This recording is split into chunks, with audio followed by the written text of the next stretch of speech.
A note regarding these clay mridangas: when the weather gets like this, moist, you have to put them in a warm place so that the big head, the bayan, stays tight. When it's too tight, you can put a little water to make it lower, but when it gets low like that, there's nothing you can do. You just have to put it in a warm place so it gets warm and stays tight.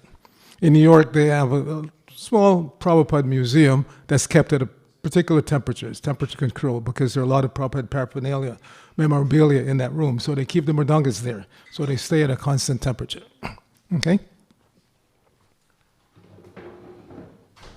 Narayanam namaskritya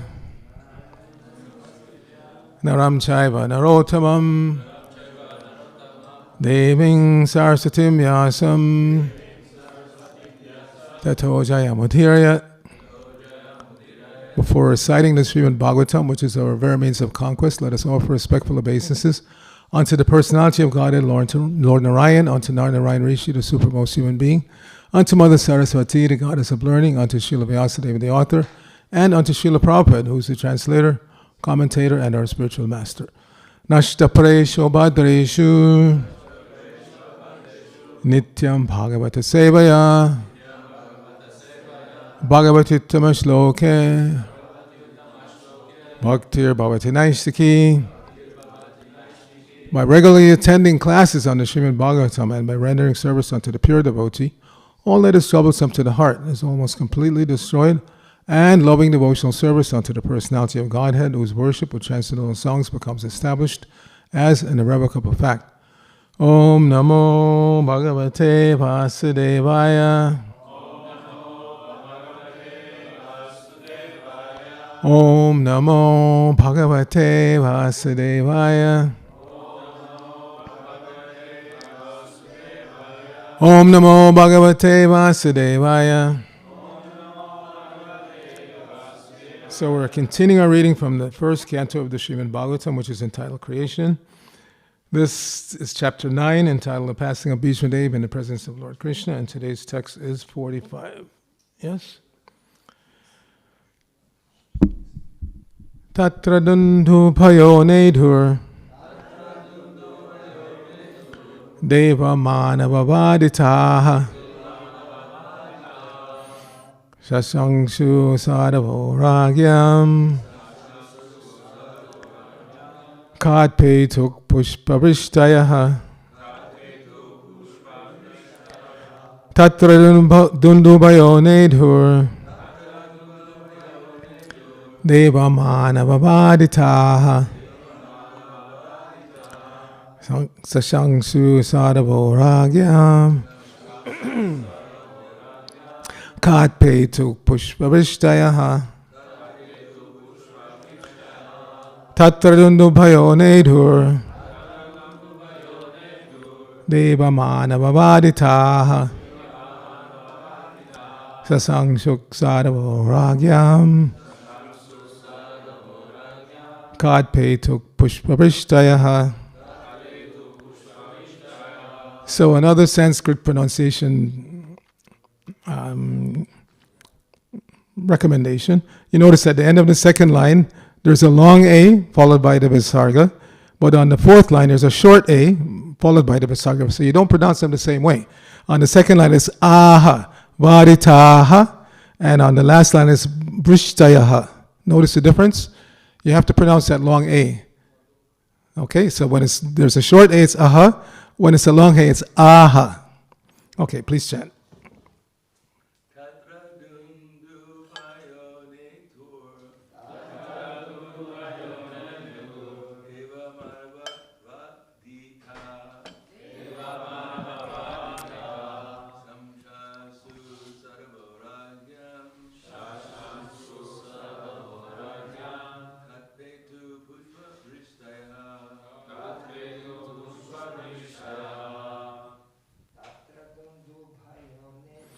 Tatra Dundu Bhayo Nedur Deva Manava Vaditaha Sasangshu Sadavo Ragyam Katpe Tuk Pushpavishtayaha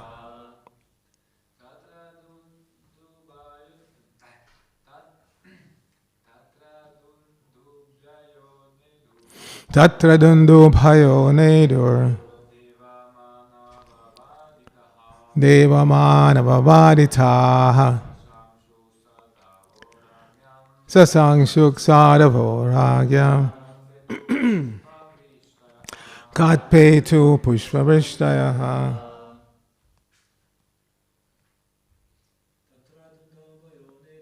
Tatra dundu bhayo nedur. Deva manava vaditaha. Sashangsu sadavo ragyam. Katpetu pushpavrishtayaha. Tatra dundu bhayo nedur. Deva manava vaditaha. Sashangsu sadavo ragyam. Katpetu pushpavrishtayaha. Vaishnavis.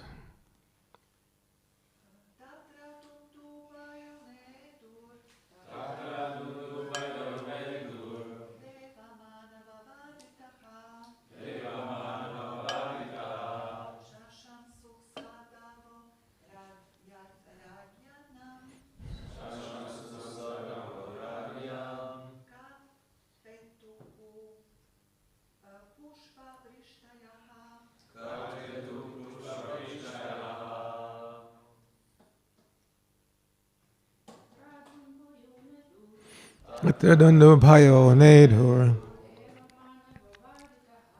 Deva manava vaditaha.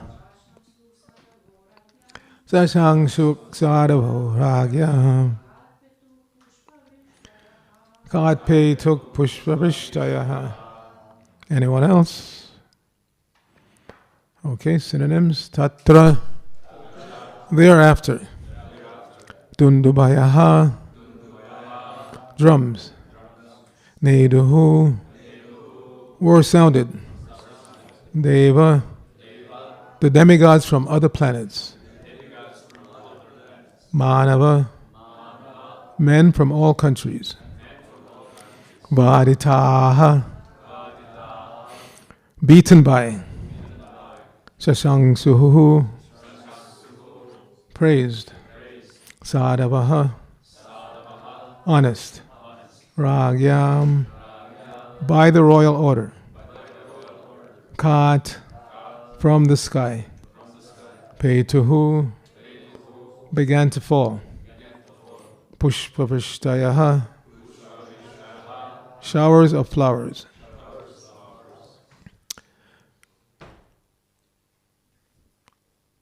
Srila Prabhupada's translation for this verse. Thereafter, both men and demigods sounded drums in honor, and the honest royal order commenced demonstrations of honor and respect.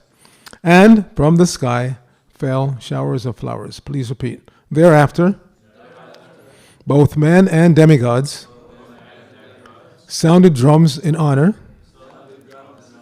and the honest royal order commenced demonstrations of honor and respect. And from the sky fell showers of flowers. Srila Prabhupada's purport. Bhishmadeva was respected both by the human beings and by the demigods. The human beings live on earth and similar other planets in the Bhur and Bhuvar group of planets. But the demigods live in the Swar or heavenly planets, and all of them knew Bhishmadeva as a great warrior and devotee of the Lord. As a Mahajan or authority, he was on the level of Brahma, Narada, and Shiva, although he was a human being. Qualification on a par with the great demigods is possible only on attainment of spiritual perfection. Thus, Bhishmadeva was known all over the universes, plural, and during his time, interplanetary travel was effected by finer methods than the futile endeavors of mechanical spacecraft. When the distant planets were informed of the passing away of Bhishmadeva, all the inhabitants of the upper planets as well as of the earth dropped showers of flowers to show due respect to the departed great personality. This showering of flowers from heaven is a sign of recognition by great demigods, and it should never be compared to the decoration of a dead body. The body of Bhishmadeva lost its material effects due to being surcharged with spiritual realization, and thus the body was spiritualized as when iron becomes red hot when in contact with fire. The body of a fully self-realized soul is not, therefore, accepted as material. Special ceremonies are observed for such spiritual bodies. The respect and recognition of Bhishmadeva are never to be imitated by artificial means, as it has become a fashion to observe the so-called Jayanti ceremony for any and every common man. According to authorized shastras, such as Jayanti ceremony for an ordinary man, however exalted he may be materially, is an offense to the Lord, because Jayanti is reserved for the day when the Lord appears on the earth. Bhishmadeva was unique in his activities, and his passing away to the kingdom of God is also unique.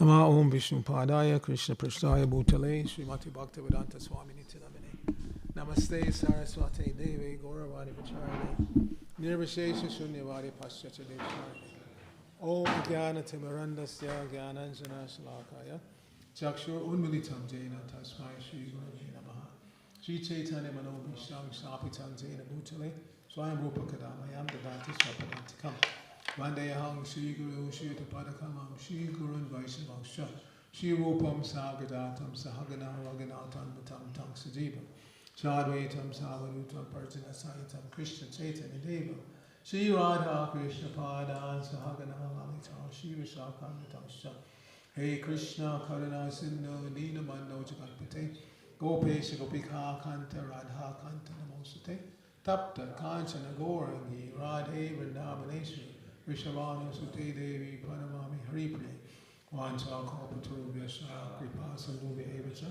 Patitanam Pavanavyo Vaishavyo Namo Namaha Jai Shri Krishna Chaitanya Prabhu Nityananda Shri Advaita Gadadhara Shri Vasudeva Gaur Bhaktavrinda Hare Krishna Krishna Krishna Hare Hare Hare Rama Rama Rama Hare Hare.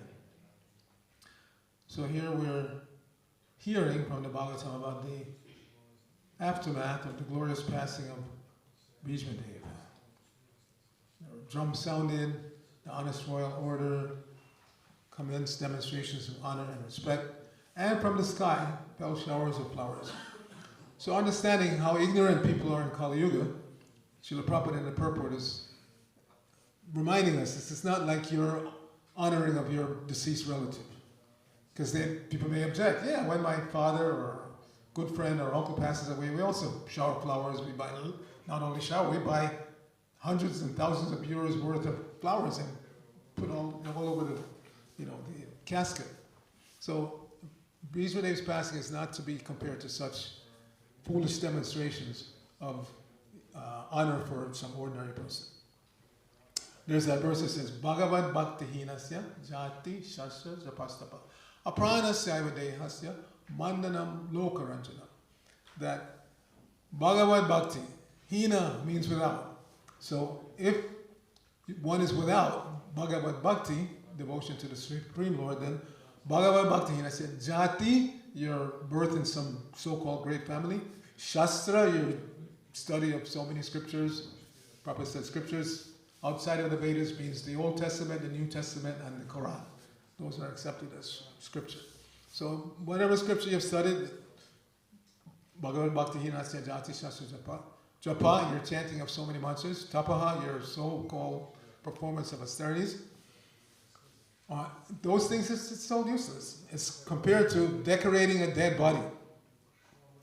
And decorating a dead body is only pleasing to Mandanam Lokaranjanam, foolish ordinary people.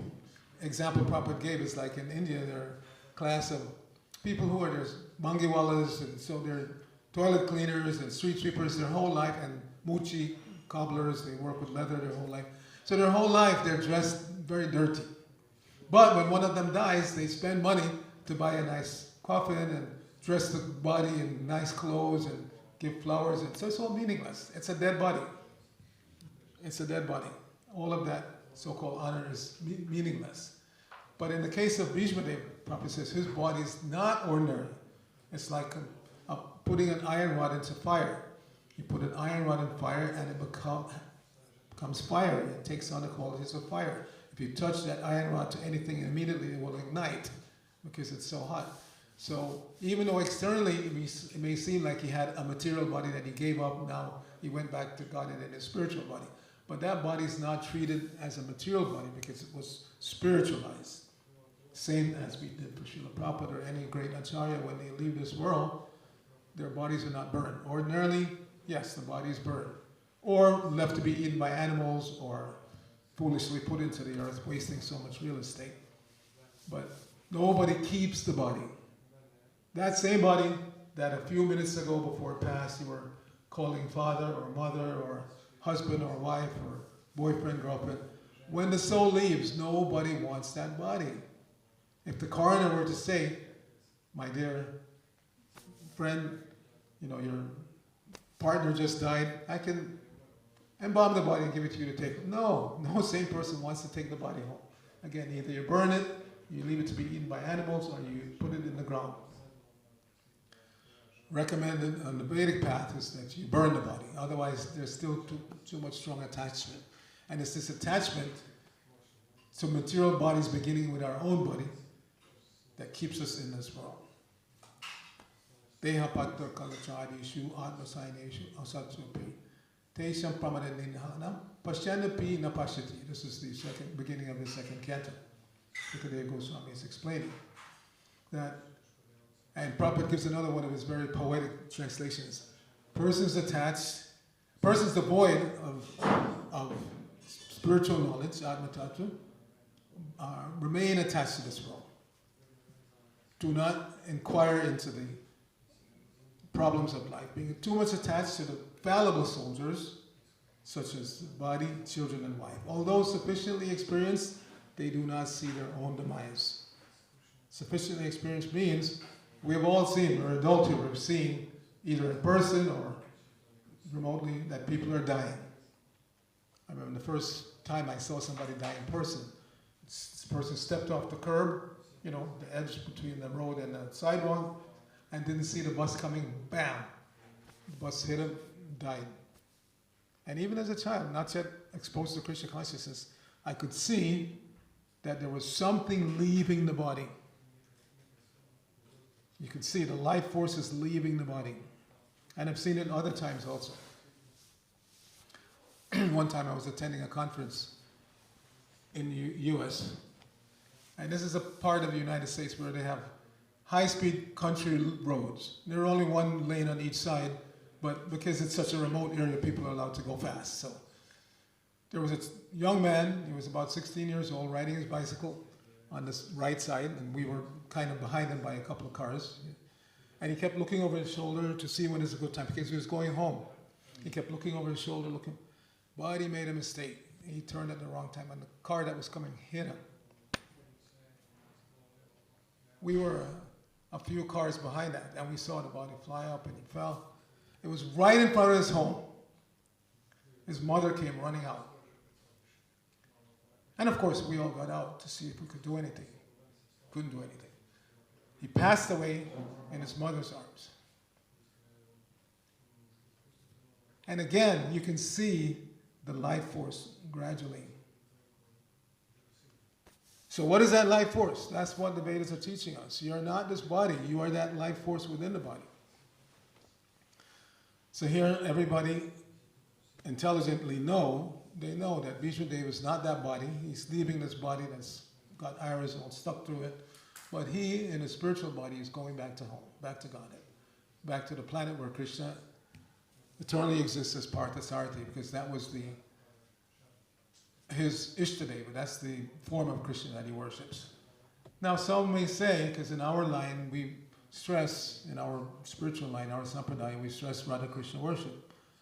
So we want to eventually, eternally return to the association of Radha and Krishna in Goloka Vrindavan. But that doesn't mean that other forms are not worshipable. For instance, Rupa Goswami and Sanatana Goswami, they had a younger brother. His name was, who knows? Anupama. So Anupama, he was a Ram Bhakta. Even though his brothers, Rupa and Sanatana, are the topmost Radha Krishna worshippers, he was a Ram Bhakta. So he tried his best to follow in the footsteps of his brothers, but he couldn't. He's just, Lord Ram is in his heart. So Lord Chaitanya actually said that you're topmost devotee because you have fixed your mind on this particular form of the Lord. And also in the Brihad Bhagavatamrita, it's mentioned that every living entity has a particular form of the Lord that they're attached to and a particular service that they engage in. And they think this is the topmost. For them, it's the topmost. So it's not that there's lacking some understanding or no. Every living entity has a particular attachment to the Lord, a particular form of the Lord, and a particular service to the Lord. And then for them, that's perfection. So it's not that those who are Radha Krishna Bhaktas should try to change those who worship Lakshmi Narayan into, no. No, their association with the Lord, their attachment to the Lord is perfect, just as it is. So some souls eternally want to worship Sitaram. Some souls eternally want to worship Lakshmi Narayan.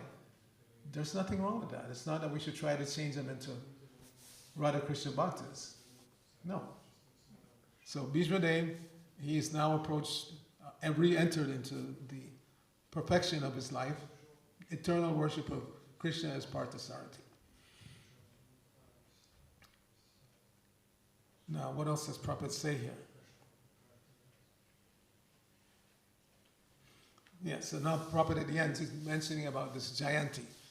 It's become fashionable in India that any so-called great person, what have they done that's great, if you ask? But any so-called great person, I'd say it's so-and-so Baba's Jayanti. And so Prabhupada is directly saying that this is false. Jayanti is reserved only for Krishna. Only for Krishna. So we say on Janmashtami, this is Krishna Jayanti. This is the appearance of Lord Krishna. And as we mentioned previously, we don't celebrate the disappearance of the Lord, only the appearance. For the great souls, like our spiritual master and other acharyas in our line, we celebrate both. Appearance, which is Abhirbhava, and disappearance, which is Tirobhava. We celebrate both. But for the Lord, only appearance. So we only have Krishna Janmashtami, Krishna Jayanti. We don't celebrate the day when Krishna left this planet.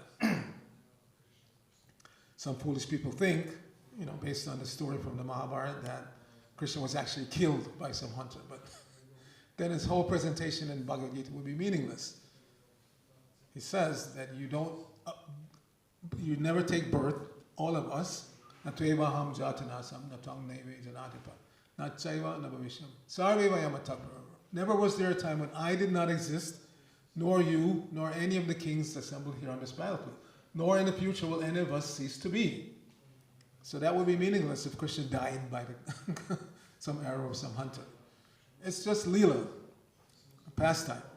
And because the Lord is perfect, his Leela is perfect. It's perfectly enlivening for those who understand the Leela, and it's perfectly bewildering for those who don't understand who Krishna is. And therefore Queen Kunti prayed, Maya Javani Kachanam Agyadokshanam Avyam Alakshasaya Mudajasha Nato Natyaro Yataha. That you are covered by the curtain of illusory energy.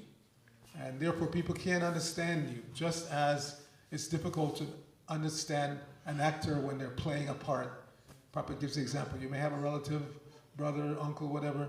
They're playing a part. They're playing the part of Bhishmadev, let's say in a play. And they play so nicely, you think he's Bhishmadev. He's so convincing. But he's not. It's just a play. So when Krishna comes, he exhibits bewildering pastimes. And Kunti even says, you're difficult to understand. You're feared by fear personified. Apanak sansuting goram yannama bhavishobhra tatat sadyo vimucheta yadbibeti swayambaya. Living beings were entangled in the complicated meshes of birth and death, can get freed by chanting your holy name, which is fear by fear personified. So fear personified fears Krishna and Krishna's holy name. But she's bewildered that he is afraid of Mother Yashoda. He's crying, he's running away from Mother Yashoda. So it's a play. It's a play. Krishna's not afraid of anyone or anything. He's the source of everyone and everything. There's no question of fear for him. But in his perfect pastimes, his perfect lila, he appears to be afraid not only of Mother Yashoda, he's afraid of the coward boys not wanting him around anymore because they threaten him. They're playing, things are going great, but then Mother Yashoda calls, Krishna, come home. Your father Nanda cannot take his meal if you don't come back. So Krishna said, I got to go home. And then the coward boys threaten him. If you go, Jai, they threaten Krishna that if you go home now at the height of our play, we won't play with you anymore. So Krishna becomes afraid what to do. Stay with the coward boys and play, or satisfy Mother Yashoda and Nanda Maharaj and go home. So yes, Krishna exhibits so-called fear, but he's not afraid of anyone or anything. He's the source of everyone and everything, and he's the controller of everyone and everything. So he's not afraid of anyone. But for pastimes, his Leela is perfect. He appears to be afraid. And it's also mentioned in this purport that Bhishmadev is one of the Mahajans. How many Mahajans are there? Okay, we should know them. So, Swayambhu, Narada, Shambhu, Kumara, Kapila, Manu, and Prahlad, Janako, Bhishma, Balir, Vyasakim, Vayam. This is Yamaraj speaking. So that's why he ends with Vayam. He says we, he refers to himself in the plural, which should not be imitated. I hear sometimes devotees, they're giving class and they refer to themselves in the plural. This is called a royal we. But it's not to be imitated. Prabhupada did that sometimes because Prabhupada knows he's representing Krishna. He's not here on his own, for his own aggrandizement. So he uses that royal we sometimes. But as ordinary living beings, we shouldn't imitate that. We should say I. I went to the store yesterday, not we went to the store yesterday. So Bhishmadev is one of the Mahajans. And what is the purport or import of being a Mahajan is that we have to learn from the Mahajans. We don't speculate. If we want to understand what is God and the path or process for approaching God, becoming God-realized, self-realized, then we have to hear from the Mahajans. And those who repeat what the Mahajans say, like Srila Prabhupada. Prabhupada's name is not in the list of 12 Mahajans, but he's giving exactly the same knowledge that they gave. The same knowledge. Just before passing, we know Bhishmadev gave instructions to Yudhishthira, because Yudhishthira, being a devotee means soft-hearted. So, after the battle of Kurukshetra, the Pandavas won because it was Krishna's desire, but so many millions of living entities had to be killed in that battle. Not just humans, but elephants, horses, so many living entities lost their lives in that battle. So he was feeling a little bit morose that all of this happened just to put me on the throne. So many millions of living entities had to be killed. So Bhishmadev instructed him that, no, this is Krishna's desire, and you should not be morose. Take up the reins of leadership and perform your duty accordingly. So we have to hear from the Mahajans. And this is what we're getting when we hear Srimad Bhagavatam. Srimad Bhagavatam is giving us information about the goal of life and how to achieve it, as spread, disseminated by these Mahajans, beginning with Lord Brahma. So Lord Brahma heard from Krishna in his heart, then he spoke to Narada, Narada spoke to Vyas, and as we were saying last night, Srila Vyasadeva is intimately involved with all of this Vedic culture. On the Pandava side, we know he was the father of Pandu. Vyasadeva was actually the father of Pandu, who was the father of the Pandavas. How so? Because Vichitrabhirya had been given 3 wives by Bhishmadev. He went out and captured them, Amba, Ambika, and Ambalika. But he died before producing any offspring. So then Satyavati asked Bhishmadev that our dynasty is going to end. I know you took a vow not to marry, but we have to produce some offspring. Bhishmadev said, no. That's why you celebrate this Shridha Vrata. It took a firm vow not to marry, not to produce any offspring. So even in that emergency situation, he would not break his vow. So then what to do? Then Satyapati remembered her other son, Vyasadeva, because she had given birth to him before marriage with Mara Shantanu. And Vyasadeva told his mother, anytime you want me, you need me, just call and I will come. He has that mystic power. So she did. She called for Vyasadeva. He came. And the first wife that he approached, because, he's a sage living in the forest, he had matted locks and maybe not the best, most attractive looking.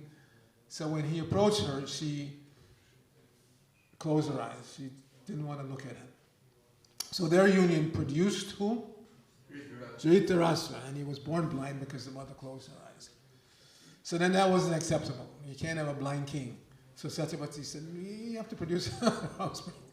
So he went to the next sister, and she didn't close her eyes, but she blanched. When we say you lose color, all the blood drains out of your face and all that because of fear or shock or something like that. So she blanched. And because of that, Pandu was born pale. And then Satyapati was not so, she didn't like that. So one more time, you have to try. But then the third of the three sisters, she didn't even want to have union with Vyasadeva. She sent her maidservant. And by that union of Vyasadeva with the maidservant, and she was very respectful and received them and worshipped him nicely. And who was their son? Pandu. No, the third. Pandu was from the second wife. She blanched. Oh, I see. Vidura. So Vidura, although he was externally born in the royal family because he was born of a maidservant, he was not considered fit for the throne either. So anyway, this is a little bit of the history, Mahabharata. So Vyasadeva is completely entwined with everything that happened in the Mahabharata history. And therefore he was able to write Mahabharata. That's one of the books that he wrote.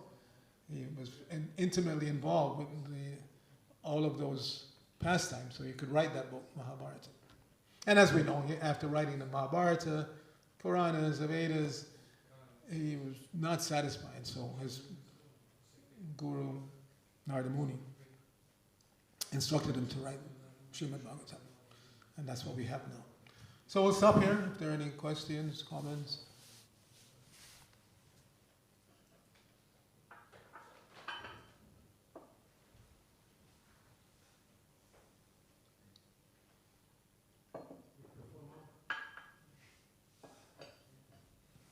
Yes.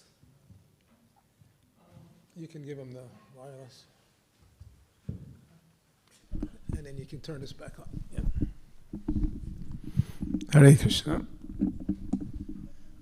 Thank you for inspiring lecture.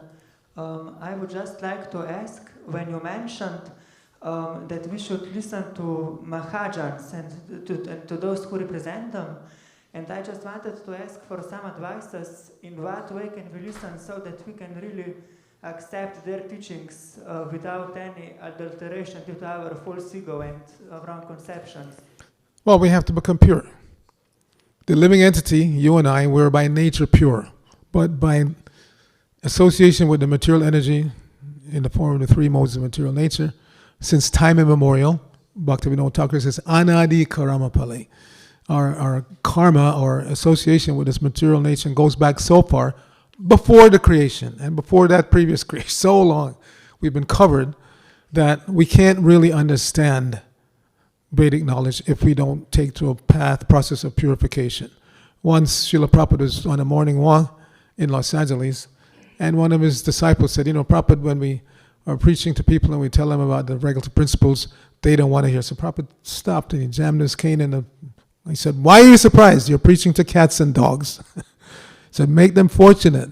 How do you make them fortunate? By giving them Harinam, by giving them Prasadam. If they can accept that and continually accept hearing the Mahamantra and chanting the Mahamantra, taking only Krishna Prasadam, then gradually all that dirt, as we chant every morning, Shikshaskam, Cheto Darpana Marjanam, Bhava Mahadava. It's a cleansing of the mirror of the heart. And when the mirror of the heart is completely clean, then again we can understand. Otherwise, we hear, but we're not hearing. We see, but we don't see. Yeah? Is that okay? All right. Something else?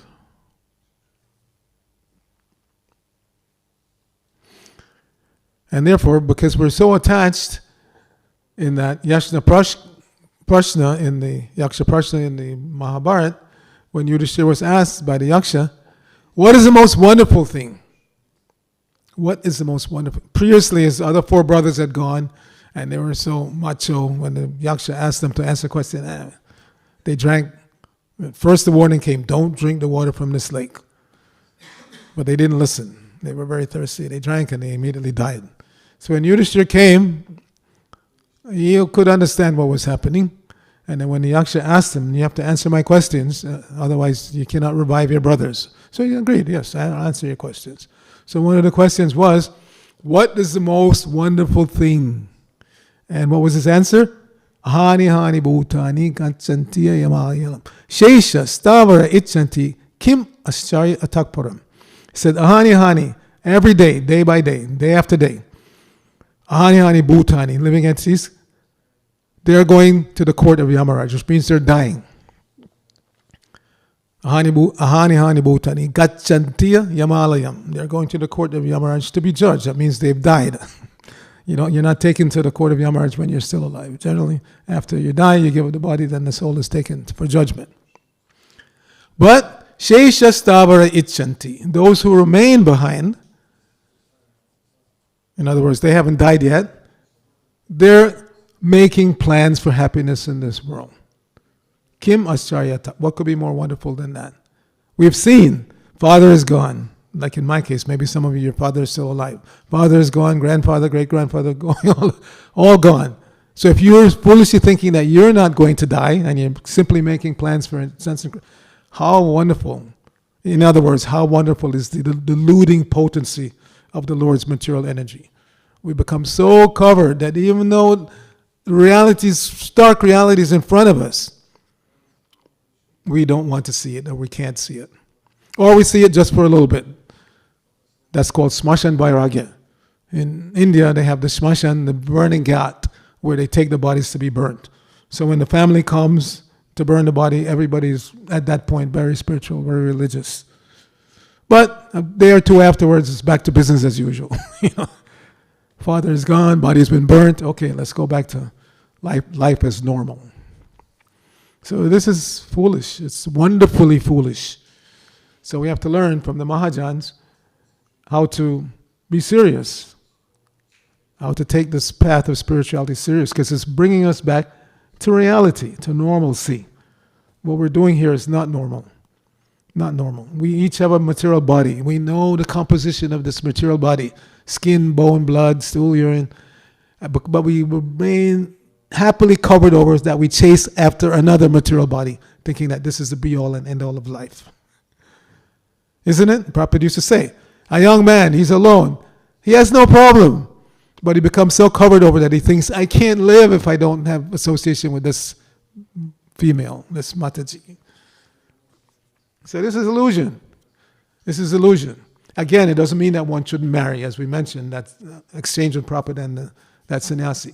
Getting married is normal. It's natural. Vedic culture is, first of all, brahmachari in life.